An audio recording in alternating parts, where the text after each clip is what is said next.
There comes a moment, quiet, sharp, and unforgettable, when you realize you were never truly seen by the people you gave your heart to.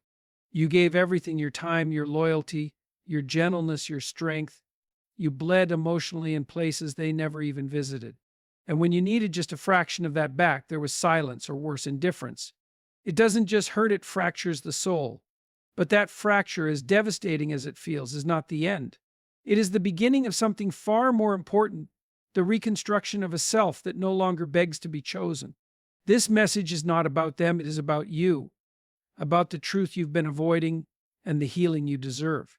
Starting now, um, the moral weight of sacrifice. There is a certain nobility in giving, not in the transactional sense where we give to receive, but in the pure, unfiltered act of offering yourself without expecting the world to owe you anything. That kind of sacrifice, the kind that comes from a deep well of inner conviction, is rare. It's the sort of giving that isn't loud, it's not performed, it isn't strategic. It's quiet, often invisible, and almost always misunderstood by those who've never had to give at that level.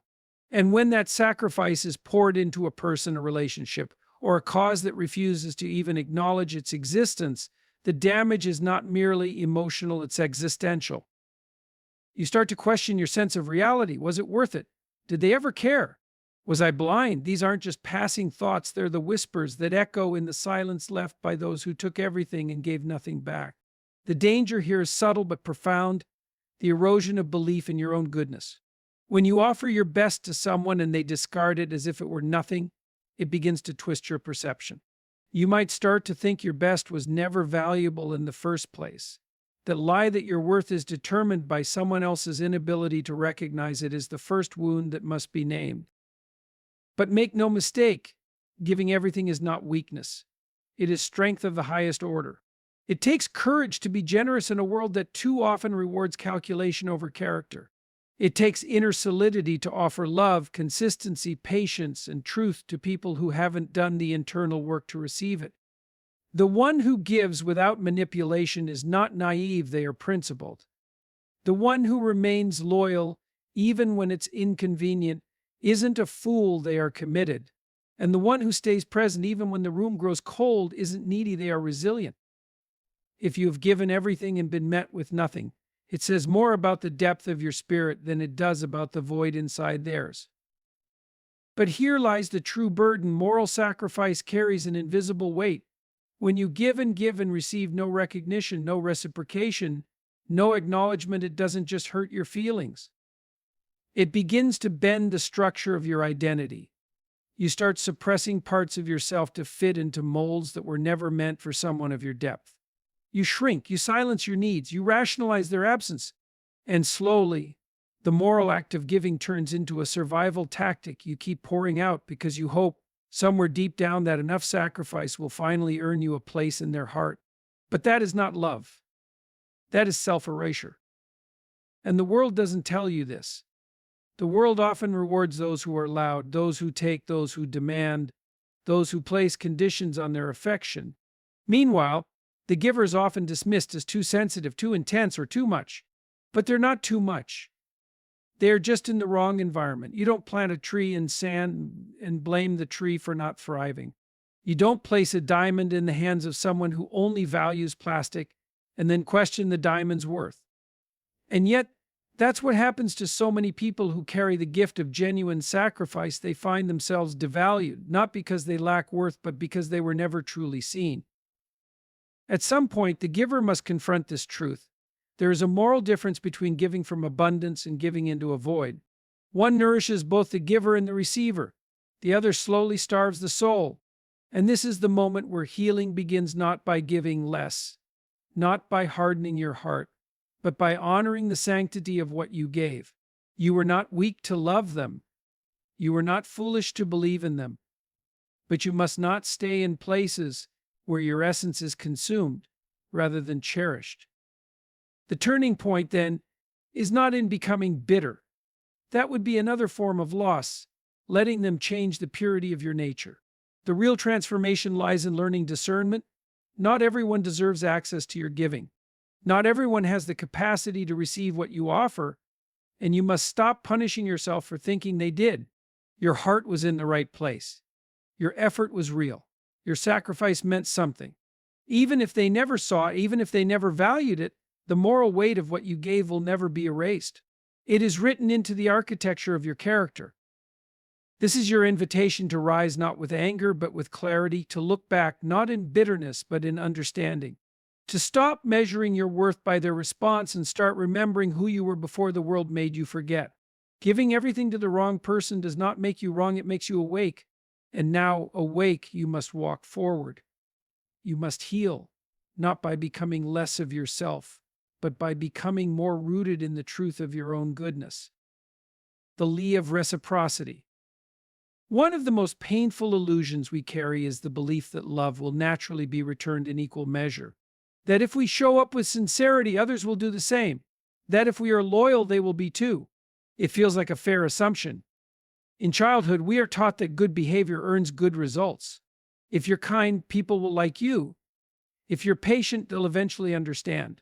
But in the adult world, that formula often collapses, and when it does, it doesn't just confuse the heart, it destabilizes the entire framework we've used to make sense of our relationships. The truth is, reciprocity is not a given. It's not guaranteed by how much you care, how much you try, or how much you endure. You can love someone with your whole soul and still be met with detachment. You can be consistent, forgiving, generous, and still be left emotionally starving. And that contradiction breaks something inside of us. It's not just disappointment. It's a rupture in what we thought the world was supposed to be. You start to realize that effort and love don't always come back to you. Sometimes they vanish into a person who is never capable of giving anything in return. That is the lie of reciprocity, the belief that others will mirror your heart. And because that lie is so deeply embedded in our expectations, its unraveling can feel like betrayal. But it's not just their betrayal, it feels like life itself is betraying you. How could something so pure, so intentional, so wholehearted be treated as disposable? You gave honestly, you didn't manipulate, you didn't play games, you didn't love halfway. And in return, you received silence, avoidance, maybe even contempt. It's not only unfair, it's disorienting. In the aftermath, people often blame themselves. Maybe I was too much. Maybe I expected too much. Maybe I should have held back. But what if the problem was never that you gave too much, but that they were never equipped to receive even a fraction of it? Not everyone has the emotional maturity, the empathy, or the self-awareness to meet you where you are. Some people are too broken to see you clearly. Others are too self-absorbed to care. And many are simply not willing to confront the depth that true connection requires. It's easier for them to take than to reciprocate, to consume rather than contribute, to escape rather than engage. This is why you must be careful not to let their limitations rewrite the truth of your love. Your love was not wrong just because it went unreturned. Your loyalty wasn't meaningless just because it wasn't matched. What happened is not a reflection of your failure, it's a revelation of their capacity. And that distinction matters deeply. Because when we confuse the two, we internalize guilt that was never ours to carry. We think our love failed. But love does not fail. What fails is the person who refuses to receive it with the care it deserves. Eventually, we all face a crossroads. We can either let the absence of reciprocity harden us, or we can let it sharpen us. Not into bitterness, but into wisdom, into discernment, into the kind of clarity that finally allows us to stop throwing our pearls before people who only recognize stones. The lack of return was not a sign to close your heart. It was a call to guard your heart. There's a difference. You were not meant to stop loving. You were meant to stop pouring into emptiness. But here's what makes this truth especially painful. Those who believe in reciprocity often carry the heaviest hearts, because they're not just hurt by what happened, they're hurt by what didn't happen. The conversations that were never had, the apologies that never came, the effort that was never shown. They are haunted not by cruelty, but by absence, by neglect, by silence where care should have lived. And that kind of ghost is hard to bury. It lingers in unanswered messages, in memories of one-sided effort, in the ache of what could have been. Yet even that ache has something to teach you. It shows you what you value. It reveals what you're capable of. It proves that your love wasn't shallow. It had substance. It had staying power. It came from somewhere deep, and it deserves to go somewhere safe. But for that to happen, you have to stop making room for people who are comfortable with your sacrifice, but allergic to your standards. You must unlearn the lie that effort will always return to you, because sometimes it won't. And that's not your fault. The healing begins when you detach your worth from someone else's response. You do not need to receive love to prove that you gave it.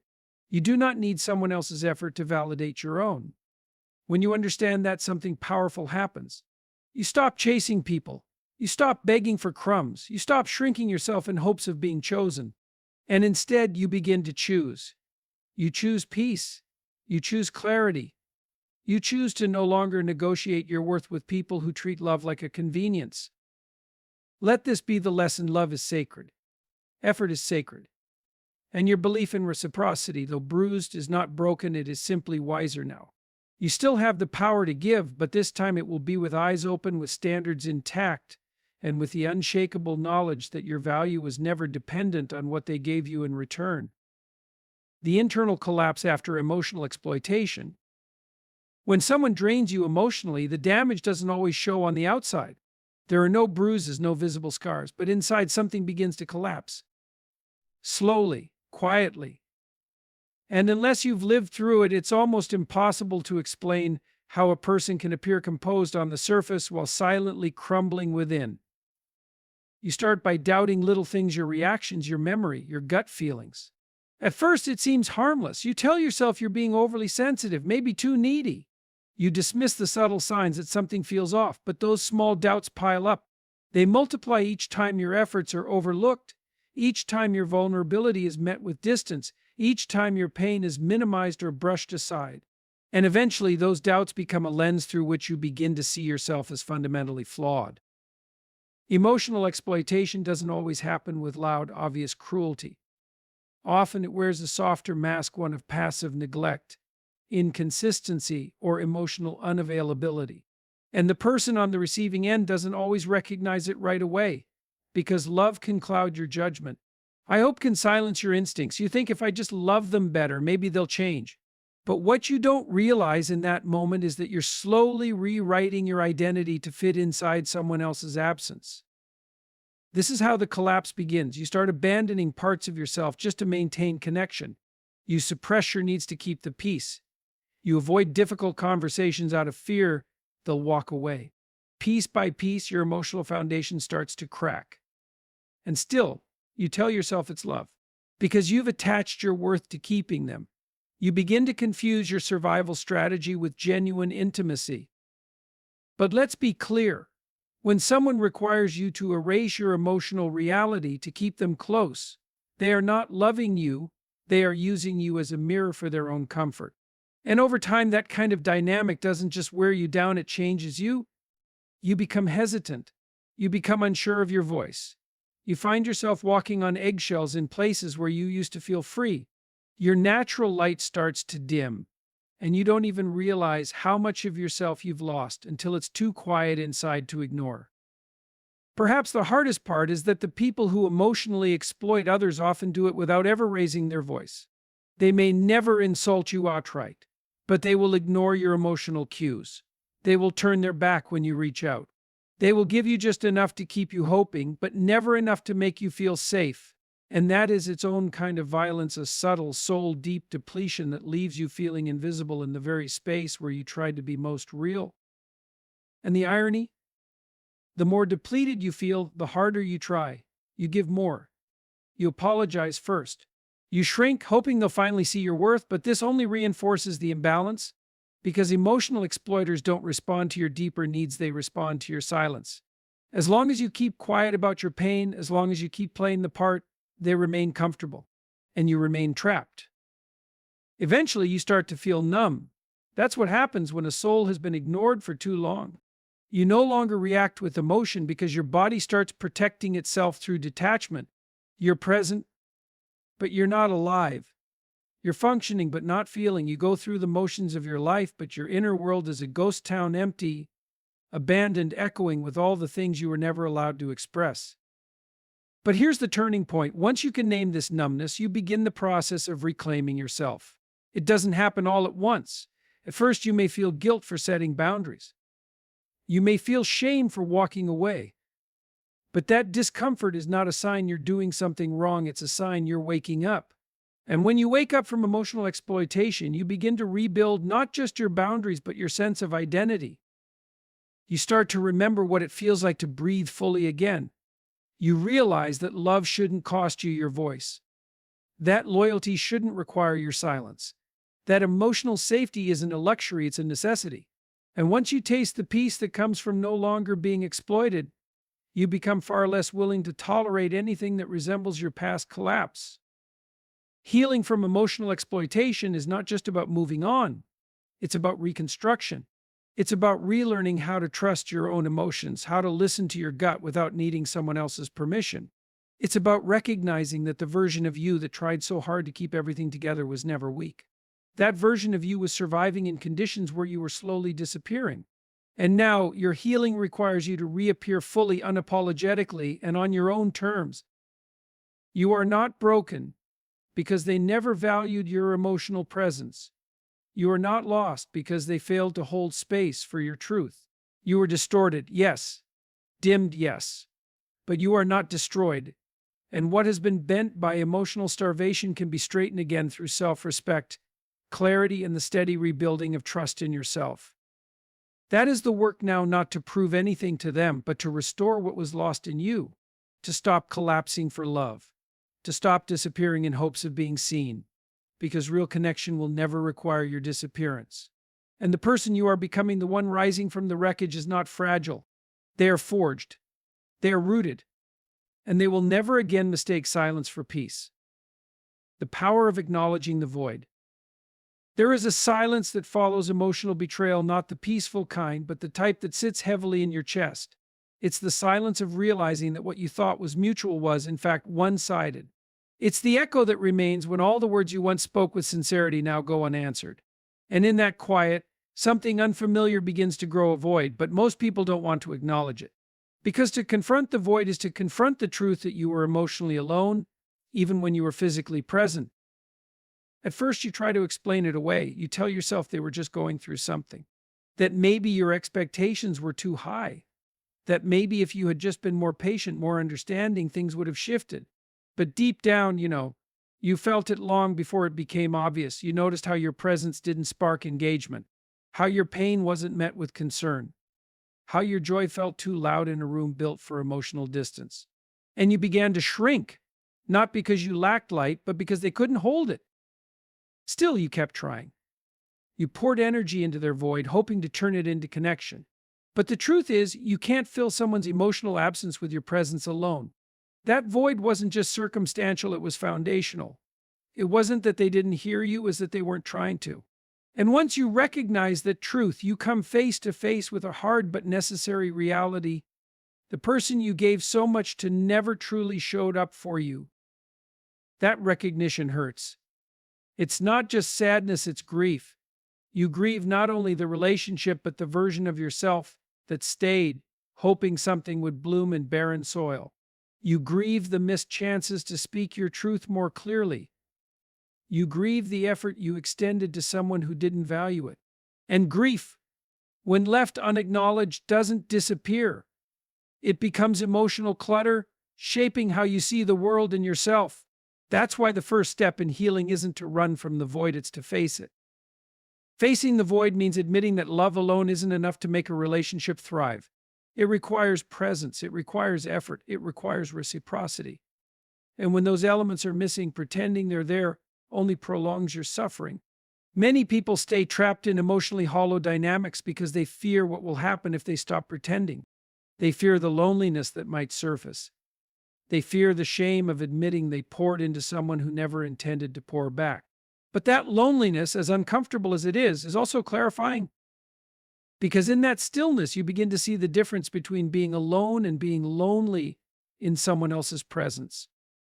The former hurts, yes, but it offers space for healing.